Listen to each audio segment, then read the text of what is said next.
وہ سب آپ نے بتا دیا نا، وہ ہمیں سمجھ میں آ گیا۔ تو کیا اب پھر یہ جملہ کیسے آپ ادا کر سکتے ہیں کہ مشرق وسطیٰ کے دو ملکوں کی لڑائی ہے؟ آپ فلسطین کو آپ میں اور نیتن یاہو میں کیا فرق ہے؟ مجھ میں اور نیتن یاہو میں کیا فرق ہے، مجھ میں خامنہئی میں کیا فرق ہے، مجھ میں محمد بن عبدالوہاب میں کیا، نہیں ایسے نہیں، ایک نام تیسرا لینے دو، محمد بن سلمان میں کیا فرق ہے، یہ یہاں پر بحث نہیں ہے، ٹھیک ہے نا، بحث یہاں پر یہ نہیں ہے کہ آپ فلسطینیوں کے آپ فلسطینیوں کے وجود کے قائل نہیں ہیں۔ سعودی عرب کے باقی ممالک نے اسرائیل کو تسلیم کیا، جو کہ بقول آپ کے یاسر عرفات جیسا بندہ تسلیم کر کے گیا، حماس جو اس وقت دہشت گردی کے اس میں موجود ہے، ٹھیک ہے نا، اس نے بھی 2017 میں بقول آپ کی یہ تسلیم کیا کہ یہی حل ہے کہ دو ریاست کا وہ کیا جائے، اسرائیل کی وجود کو تسلیم کیا جائے، اس کو جو بھی شرائط کے ساتھ۔ پاکستان بھی مانتا ہے، پاکستان بھی یہ کہتا ہے کہ 1967 کے بارڈر پر اسرائیل واپس چلا جائے، آپ مان لیتے ہیں، ٹھیک ہے، تو کیوں جائے؟ اب بقول آپ کی تو شروع ہی سے ان کو نکال کے بنایا گیا ہے اسرائیل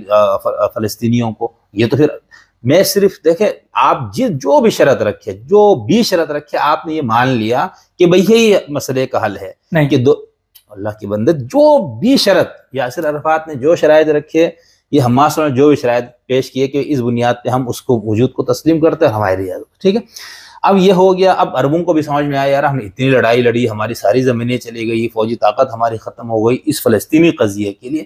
اب عربوں کو عقل آئی کہ اس مسئلے کا حل انسانی بنیاد پر پرامن، حضرت گاندھی جی رحمۃ اللہ علیہ کے تصور کے مطابق عدم تشدد ہے، اور اس کا طریقہ یہ ہے کہ تعلقات قائم کیے جائیں۔ عربوں کو سمجھ آئی، جو بھی اس وقت لڑائی کے فریق تھے نا، جن لوگوں نے 1967 میں لڑائی لڑ کے اپنے سب کچھ گنوا دیا تھا عرب نے، آپ نے سب کے، میں نے اس لیے شروع میں آپ سے نام میں نے آپ کے منہ سے نکلوائے تھے، کیا کہ میں نے آپ سے کہا نا کہ عرب جو آپ کہہ رہے بار بار کہتے ہیں نا، عرب لوگ وہاں پر نمائندے بن کے بیٹھے تھے، عربوں نے لڑائی کی، تو اس میں آپ نے بتایا نا کہ عرب یہ سارے لوگ تھے جنہوں نے فلسطین کی آزادی کے لیے اسرائیل سے لڑائی لڑی، بیت المقدس کی آزادی، جو بھی آپ نام دے۔ ان کو سمجھ میں آیا یار یہ لڑائی سے مسئلہ حل نہیں ہوگا، بلکہ تباہی زیادہ ہوگی، انسان زیادہ مریں گے، زمین زیادہ جائے گی۔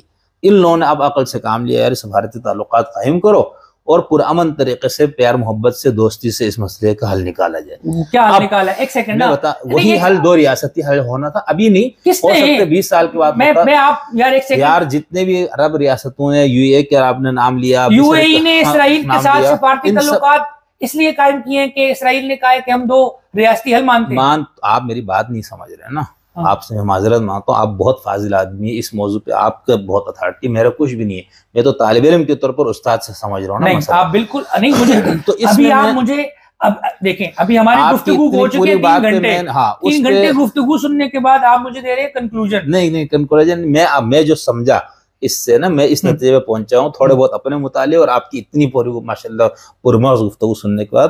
یہ نہیں کہ مجھے فلسطینی اس مسئلے پہ میں نے کچھ پڑھا ہی نہیں، ایسا نہیں ہے الحمدللہ۔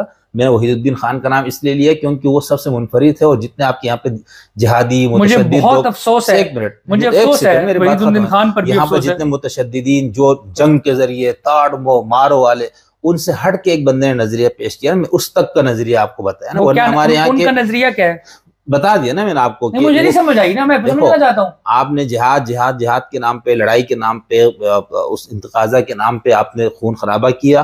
آپ ایک گولی مار کے ایک بندہ مارتے، وہ بم مار کے ہزاروں لوگوں کو اجاڑ دیتے اسرائیل، ٹھیک ہے نا۔ تو اس کا طریقہ یہ نہیں ہے نا، کیا طریقہ ہے اس کا طریقہ پہلے بتایا نا کہ عدم تشدد کے ذریعے آپ اسرائیل کے ساتھ اپنے تعلقات، جیسے عرب، اس پہ میں یہی بتا رہا تھا، عرب دنیا نے کیا کیا، عرب ممالک نے کہ بھائی اس کے ساتھ دوستی کرو۔ یار 4 ملکوں کا نام ہے، 50 ملک ہے عرب۔